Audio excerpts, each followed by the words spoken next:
you know? Yeah. So I try to balance both. And what I do is, when I have my time with my son, I'm really with him. Present. I'm not on my phone. I'm not doing other things. I'm not halfway with him. I'm like really with him. And I want him to know that he has my complete and utter attention. And I give him time to do the things that he wants to do for a period of time. And then I will make sure that I'm supporting him and his goals. So whether that is me going to his track practice, whether that's me going to his boxing class, I'm there, I'm present, and I'm actually there and actually present. I'm not halfway there. So when I'm with him, I'm with him. And when I'm at work, I'm at work.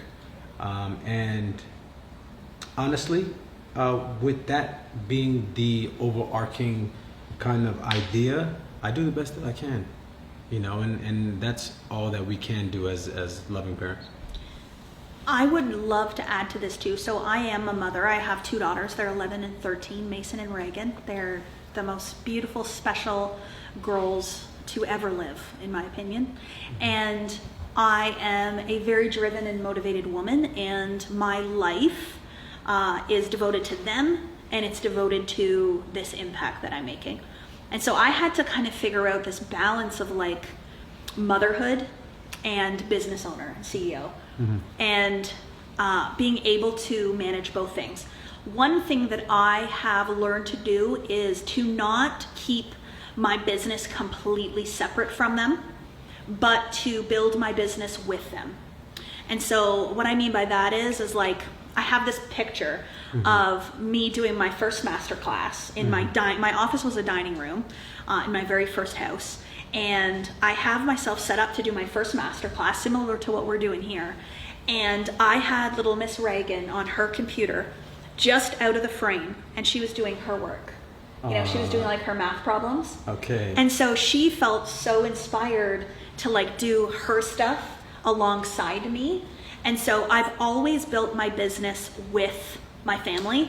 And even now I have, obviously it's like a big corporation, and I have a lot of staff members. And it is very common for our staff members to have kids on our Zoom calls and kids to be in our meetings. And we've just normalized the incorporation of family into our business. And so we say this is a family business, and we really, really mean it. And so we're never like mad at somebody because their kid's interrupting a call. Like we're always like, hey, and we're like waving at each other's kids. And then I'll just go a little bit further because it's the same with fatherhood, but it's a little bit different with women and motherhood. For so long, so much of our identity has been tied to being a good mother. And when we started going out into the workforce and we started to make an impact outside of the home, we were still expected to make the exact same impact inside the home. And so as women, and especially driven women that are making an impact, we're trying to be perfect mothers like we don't have a career. And we're trying to have a career like we don't have kids. And so what ends up happening is we start to feel guilty that we're not good enough mothers, or that we're not doing it right, or we're not giving our business enough and we're not doing it right. So one of the things that I have learned to do is give myself grace. I have learned to let go of the guilt that comes with either way. So if I have to come out of the business for a minute to do a motherly thing, I'm not going to feel guilty about it. And if I need to go into the business and do something and I can't be with my kids for that amount of time, I'm not going to feel guilty about it, because I understand that guilt and shame is changing every single day, and we're finding out new things every day. So I try to stay on the cutting edge of what's new, what's changing, because they always change the facts. The facts are constant. It's like a moving target. Oh, yeah. But it's a lot of fun. I treat it as a sport. So I'm constantly learning about the body and how to be the healthiest version of myself. Yeah. So when we're talking about routine, I try to make it to the gym as many times a week as possible. Yep. In my perfect world, I would go to the gym every single day, but obviously that's not how the world works. So my life ends up giving me the days off that I need. Yeah. But I aim to go to the gym every single day. Yeah. And I'm always doing intermittent fasting. Yes. Do you do 18 hours? Right. Right? Or like? Right now, I'd say I'm doing about 20. I'm doing about. So you're eating like a meal a day. Yeah, a meal or two. Yeah. Meal or two a day. But right now I'm hardcore because I'm going on tour. So I'm going pretty crazy. But intermittent fast, I fast every Friday, so I don't eat on Fridays at all. And that kind of gets me ready for the week of intermittent fasting. Yeah. And then the sauna is incredible for you. Oh, yeah. I believe the statistic is it lowers all mortality by 40%. So any cause of death, it lowers by 40% if you're going to the sauna at least 3 times a week. I love that. Do you have a routine related to your kind of connection to God, to source, to spirit? Like, do you do anything every day that helps you to like perceive God's presence in your life? I pray every single day. And my fast on Friday is for God every week. Oh yeah, that's spiritual. So that's where that fast comes from.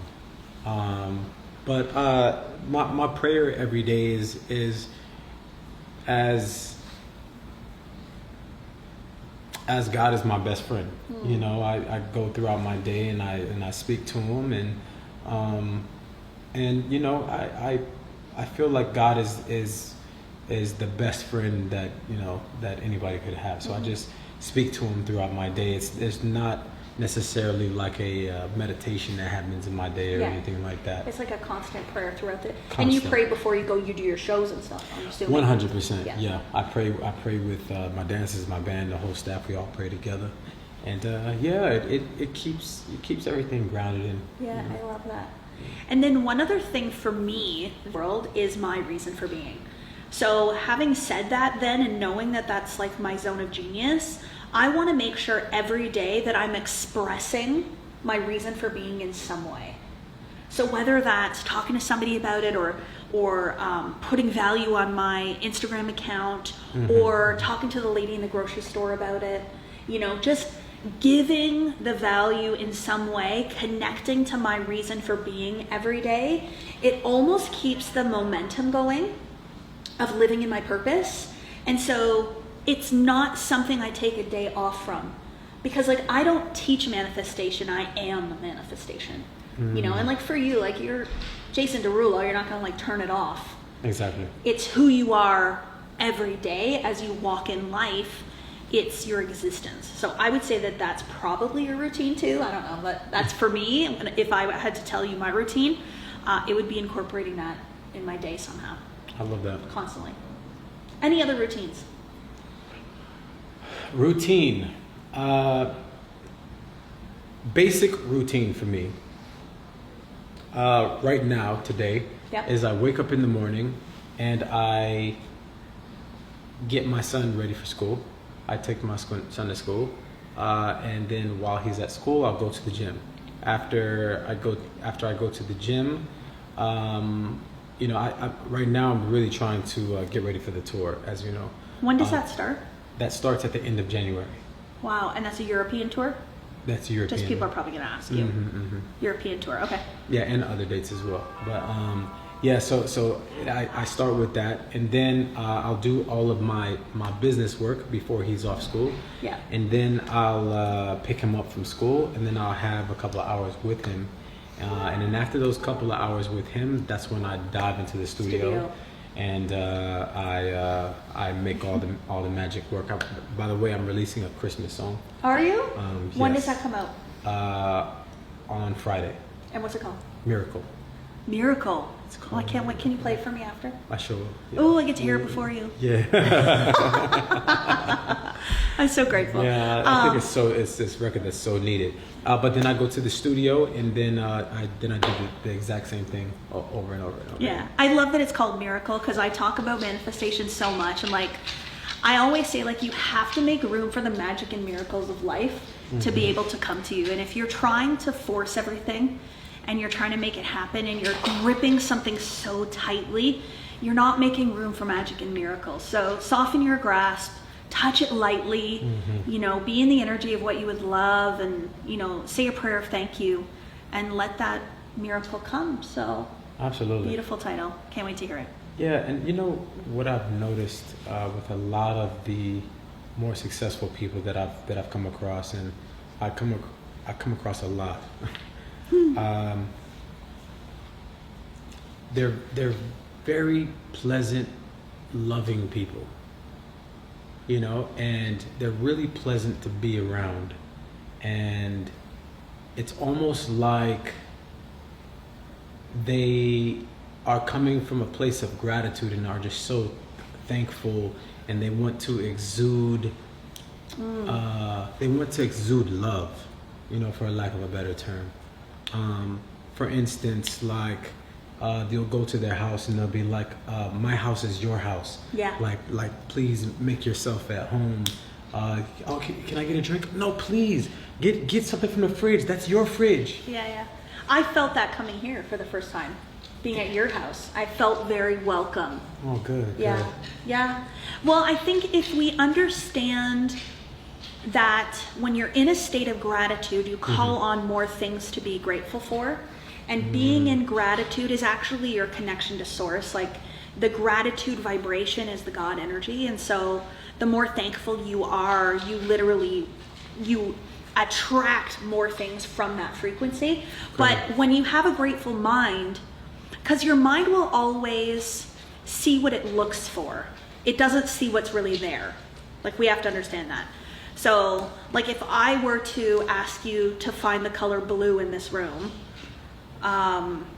there's like blue there. That's it, right? Like that's the only blue. But like how much white is in here? I don't know. I didn't notice because I was looking for blue. So our mind will literally find what it's looking for. And so when you're in a state of gratitude, you see more things to be grateful for. And then your mindset is just all love. And then it just brings more to you. Yeah, So it it definitely is a secret to success, to live in a state of perpetual gratitude and to see the beauty of the world, for sure. Okay. Yeah, I love that. Maybe we can get a couple of questions ready for us. I think, is that a good time for that? Before we do that, I just want to mention, though, I mentioned a little gift at the beginning. And so because we're coming up to Thanksgiving for Americans, I'm Canadian. So I tried to book a sound bath healing for Thursday, and she's like, no, it's Thanksgiving. I'm like, oh, I'm Canadian, my bad. Our Thanksgiving was in October. Yeah. But for Thanksgiving, for Black Friday, we wanted to do something really special and give a beautiful gift. And so just until Friday night, we're actually going to offer you an opportunity to take our course, $1 Million Mentality, which we had our first set of students go through. And the testimonials and the shares and the shifts have been so beautiful. And so for a limited time, it's regularly $497. You can actually get it until Friday at midnight for $333. Or on a payment plan, we've added a payment plan option there for $444. So we got to put the angel signs, we got to put the angel numbers in there. And that is Jason Derulo on live on Instagram, as he was sharing his new song called Miracle for the Christmas festival, as he was having an interview interacting with that lady, having a chat